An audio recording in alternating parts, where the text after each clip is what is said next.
Welcome to Luca and Miguel. Enjoy the video. You start by confirming your Android supports NFC and Bluetooth. This matters because the phone must read the tag and communicate its location. Once done, install the compatible app or use a third-party tracker app that supports Apple Airtag protocols. Make sure location services and Bluetooth are on, then remove the Airtag battery tab so it powers up.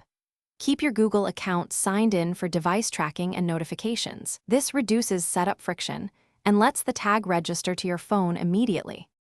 Hold the AirTag close to your phone until the app or NFC prompt appears. This initiates pairing. When prompted, name the tag clearly, like keys or backpack, and enter contact details so someone can reach you if found. Next, set alert preferences and tracking frequency to balance battery life and update speed. Lower frequency saves battery, higher gives fresher location. If available, enable lost mode so the tag shows your contact when scanned by another device, and grant any required permissions for background location access. Complete setup by testing. Ring the AirTag from the app and walk a short distance to confirm live location updates. This validates connection and permissions. If signal is weak or intermittent, replace the CR2032 battery with a fresh one and ensure polarity is correct. Batteries degrade and cause many issues.